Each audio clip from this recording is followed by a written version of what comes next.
Scarface, 1983. 17 dark secrets behind the movie. Say hello to my little friend? When Brian De Palma's Scarface exploded onto screens in 1983, it was met with shock, controversy, and a triple X rating for its extreme violence.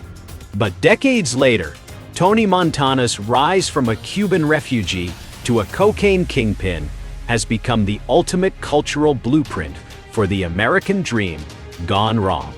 Al Pacino's performance is legendary, but the reality behind the scenes was filled with real-life danger, injuries, and a production that was banned from the very city it was trying to portray. From the fake drugs that caused real health problems to the practical effects that almost cost Pacino his hand, the making of Scarface was as volatile as a mountain of powder. Today, we are digging into the dark underbelly of this cinematic masterpiece to reveal 17 secrets that prove the real story was just as dangerous as the movie itself. Number 17. The Miami ban and protests. I'm enraged. I wanted to kill this little fucker. Although Scarface is synonymous with the neon lights of Miami, the secret is that most of the movie was actually filmed in Los Angeles. When the production team first arrived in Florida, the local Cuban-American community was outraged. They feared that a movie about a Cuban drug dealer would reinforce negative stereotypes and hurt the city's reputation during the tense post-Mariel Boatlift era. Protests became so intense that the city council put immense pressure on the producers, eventually leading the crew to flee to California to finish filming. To maintain realism, the production designer had to painstakingly recreate the Miami vibe in LA, using specific palm trees and Art Deco colors to trick the audience. This real-world political tension mirrored the film's themes of outsider hostility, making Tony Montana struggle to claim the city feel authentic, despite the change in location. Number 16. The bread flour health scare. I'm gonna come up with something soon. I didn't come to the United States to break my back, Bill. Hey, Stormy, okay? What do you want from me? One of the most persistent questions about Scarface is what Al Pacino was actually inhaling during those infamous drug-fueled scenes. While movie legend suggests it might have been real cocaine, the realistic truth is much more uncomfortable. The production used a massive amount of high-grade powdered milk and baby laxatives to simulate the drugs.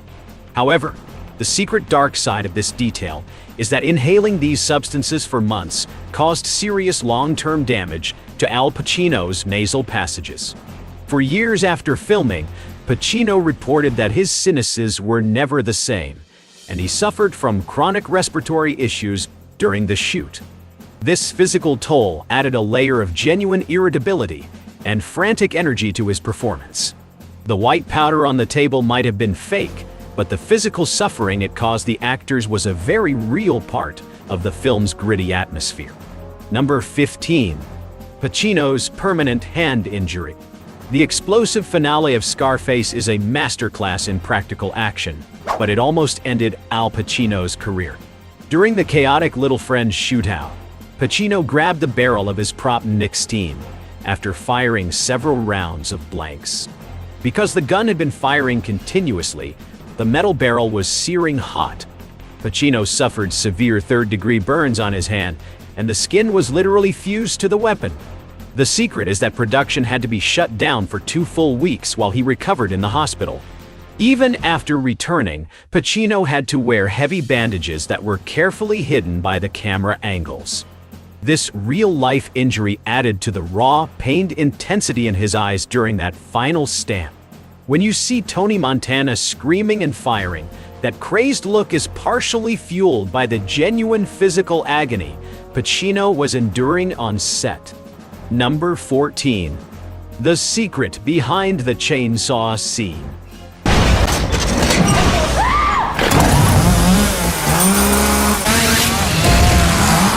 The infamous chainsaw in the shower scene is one of the most terrifying moments in cinema, but the secret to its realism lies in what you don't see. Director Brian De Palma, a master of suspense, realized that showing too much gore would actually lessen the impact. Instead, he used a realistic auditory approach, focusing on the sound of the chainsaw engine revving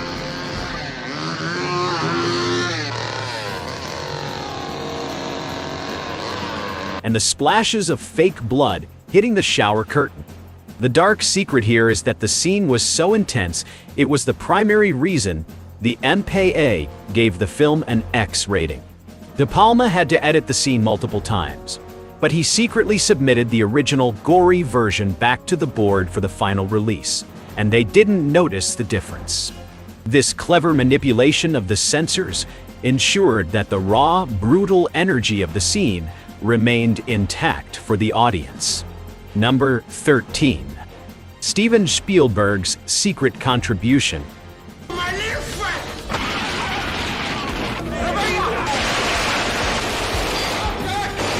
Most fans don't know that another legendary director had a hand in Tony Montana's final stand. Steven Spielberg, a close friend of Brian De Palma, visited the set during the filming of the massive mansion shootout. The secret is that Spielberg actually directed a single specific shot in that sequence, one of the low-angle shots showing the Bolivian attackers climbing over the balcony. Spielberg's eye for movement and framing helped add a sense of infiltration and dread to the scene. This collaboration between two of the greatest directors of all time is why the final battle feels so much more expansive and military in its execution compared to other 80s crime movies. Having the creator of Jaws and Raiders of the Lost Ark help stage a drug war massacre added a level of cinematic prestige to the film's most violent and iconic moment. Here are the next 5 dark secrets, counting down from 12 to 8. These points delve into the intense preparation and the disturbing realities of the film's production. Number 12. The Bolivian marching powder secrets. Problem. I think together we can solve all our problems. While we've discussed the physical toll of the fake powder, the secret behind its volume is staggering. The production team had a dedicated drug consultant to ensure that the texture, the bricks, and the way the characters handled the product looked 100% authentic to the 1980s cocaine trade. To create the realistic mountain on Tony's desk in the final scene, the crew used a specialized blend of powdered milk and flour that was sifted to match the exact density of real narcotic. The dark secret here is that the fine dust became so airborne on the closed set that the entire camera crew had to wear masks between takes to avoid getting sick. This oppressive, dusty environment helped create the claustrophobic and paranoid mood of the final act, as the actors were literally breathing in the atmosphere of Tony's crumbling, drug-fueled empire every single day. Number 11. Michelle Pfeiffer's near starvation for the role. 3 zu 2. Hey, Mel, weißt du was? Ein Jugendliga-Team, die kleinen Lopezers, die haben heute mal... Went to extreme, realistic lengths that were actually dangerous for her health. The secret is that Pfeiffer lived on a diet of tomato soup and Marlboro cigarettes for months to achieve the gaunt, skeletal look required for the character's later scenes.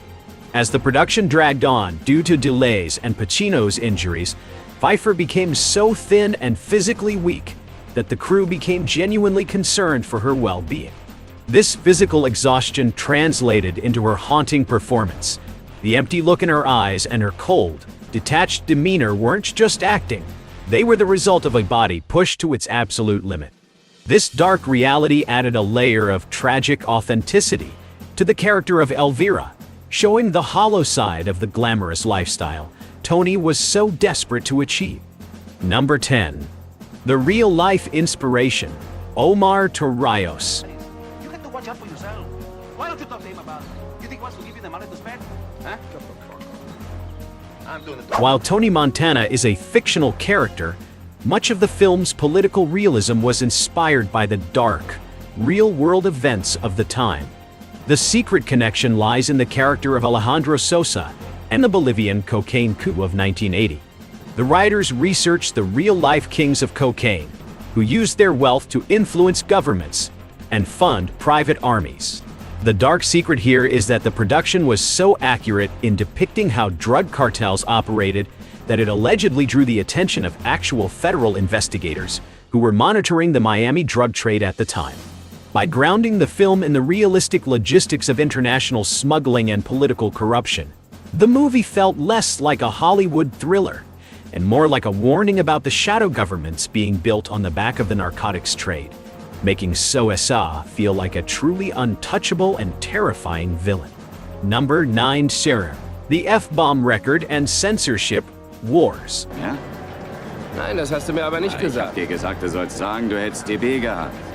Warst deshalb im Sanatorium. Scarface held the record for the most uses of the F-word in a feature film for a significant amount of time, with a total count of 226. The realistic secret behind this wasn't just to be edgy, but to capture the raw, unrefined language of the street-level criminals Tony was surrounded by. However, this led to a dark war with the MPAA. Director Brian De Palma was told he had to cut the film significantly to avoid an NC-17 rating, which would have killed the movie's commercial chances. The secret is that De Palma engaged in a psychological battle with the censors. He would make tiny, meaningless cuts and resubmit the film, only for them to reject it again. Eventually, he brought in a panel of real law enforcement officers who testified that the film's violence and language were a realistic portrayal of the drug war.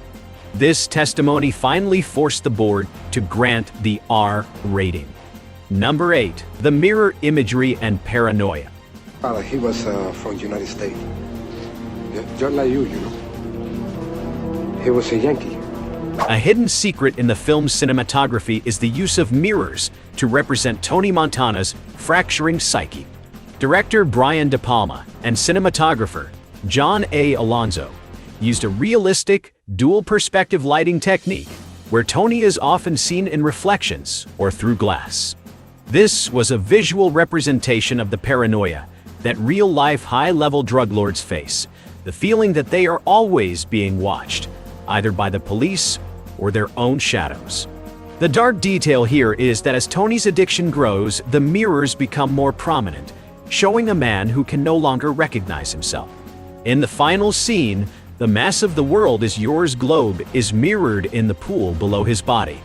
This realistic symbolism of reflection was designed to show that Tony's greatest enemy wasn't the police or Soyo, but the man he saw in the mirror every morning.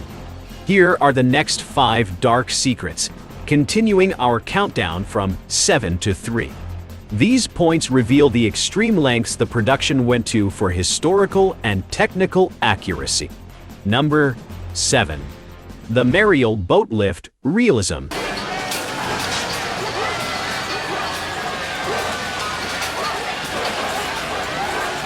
The film opens with real documentary footage of the Mariel boat lift, but the secret to its realism lies in the Freedom Town camp scenes. To make the refugee camp under the I-95 bridge feel authentic, the production hired hundreds of real Cuban refugees as extras.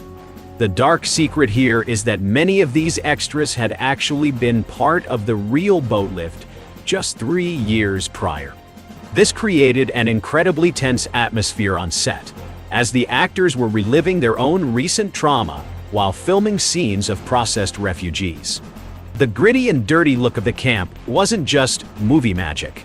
It was a realistic recreation of the crowded, high-stress environments where thousands of people were held.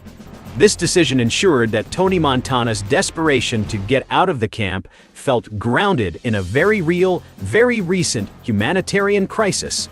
Number 6. The SOSA phone call logic.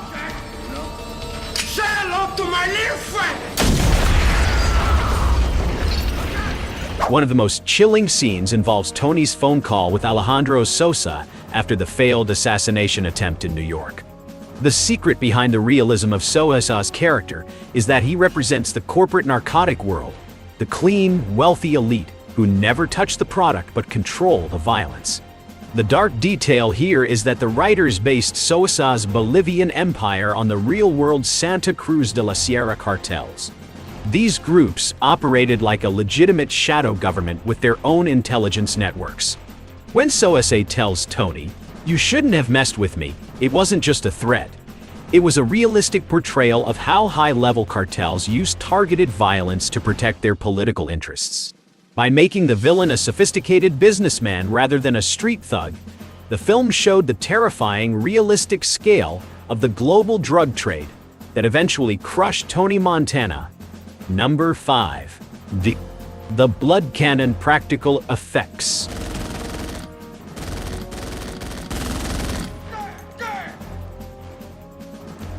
For the final shootout, Brian De Palma wanted the violence to have a visceral and heavy impact that looked different from the clean deaths in older movies. The secret is that the special effects team developed specialized blood cannons that were synchronized with the blanks fired from the guns. These cannons didn't just spray red liquid. They were designed to fire a realistic mix of syrup, food coloring, and small chunks of latex to simulate exit wounds. The dark side of this technical feat is that the actors were being hit with these high-pressure blasts all day, leading to genuine bruising and skin irritation. This commitment to practical gore is why the final stand feels so incredibly violent, even by today's standards. It captured the messiness of real-world ballistic trauma, ensuring that Tony's death felt like a brutal, physical consequence rather than a cinematic exit. Number 4. The Sun and Shadow Color Palette. No right to negotiate Omar, for why Frank don't you Lopez. let a man finish, okay? Let him propose a proposition, and then we can talk more. Montana, you got no authority. A hidden secret in the film's visual design is the deliberate use of the Miami sun to hide a dark reality. Cinematographer John A. Alonzo used a high-contrast lighting style that emphasized bright, neon colors and harsh sunlight.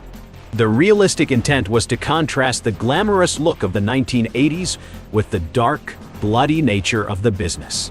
As Tony's empire begins to crumble, the bright pinks and teals of the early scenes are slowly replaced by deep shadows and dark mahogany interiors. This was a visual representation of Tony closing himself in away from the world.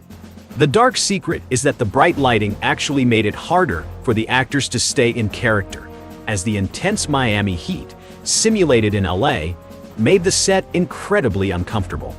This physical discomfort helped fuel the sweaty, high-strung energy that Tony and his crew exhibit throughout the movie's second half. Number 3. The FBI surveillance detail. I got 284.6. In the scene where Tony is caught in a money laundering sting, the realism is backed by actual federal protocols of the 1980s. The secret is that the money counting machines and the way the agents conducted the buy-bust were based on real cases handled by the South Florida Task Force. The dark reality here is that the production team consulted with undercover agents who told them that many real-world dealers were just as arrogant and careless as Tony Montana. The way the money was stacked, banded, and transported in gym bags was a 100% accurate reflection of how millions of dollars in cash were moving through Miami banks at the time. This detail wasn't just for plot. It showed the realistic trap that the government was setting for the cocaine cowboys, proving that Tony's downfall was as much about his own ego as it was about law enforcement.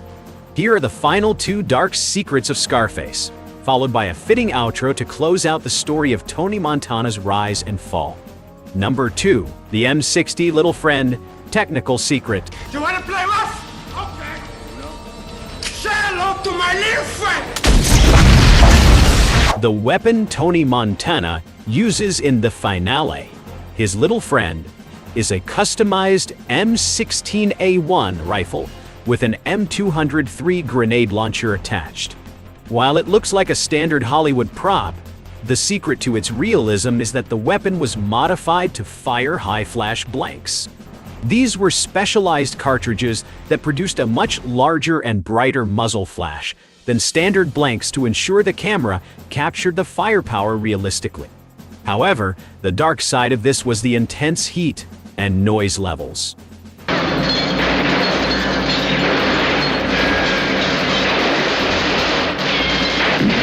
The sound on set was so deafening that even with earplugs, many crew members reported temporary hearing loss. Al Pacino had to train with a weapons expert to handle the recoil and weight of the fully loaded rig, which weighed nearly 15 pounds. This physical struggle made his movements during the shootout look heavy and desperate, adding a layer of tactical realism to his final frantic stand. Number 1. The tragedy of Stephen Bauer's Manny. Señores! Caballero, ¿qué se cuenta? Juan, Waldo, good to see you, man. Stephen Bauer, who played Manny Rivera, was the only actual Cuban actor in the principal cast, and his presence provided a secret anchor of realism for the entire film. The dark secret here is that Bauer's family had actually fled Cuba for real, and he used his own personal memories of the immigrant struggle to build Manny's character. During the scene where Tony kills Manny, the emotional impact was far more intense than what was on the page. Because Pacino and Bauer had become close friends during the long, difficult shoot, the betrayal felt genuinely painful for both actors.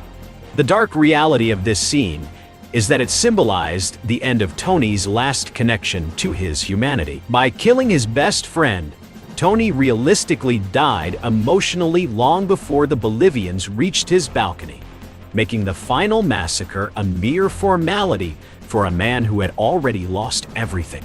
Scarface remains a cinematic titan because it didn't just show us a gangster, it showed us the rotting heart of a dream built on violence and excess. From the real-life protests in Miami to the physical scars Al Pacino carried off the set, every frame of this movie was paid for in sweat and blood. It serves as a haunting reminder that in the world of Tony Montana, the world is yours comes with a price tag that no amount of money can cover. Which of these dark secrets changed the way you see the legend of Tony Montana? Was it the real-world political tension, or the dangerous practical effects that shocked you most? Let me know in the comments below. If you enjoyed this deep dive into the shadows of 1980s Miami, make sure to like and subscribe for more. Thanks for watching, and remember, in this game, the only thing that lasts is the scars.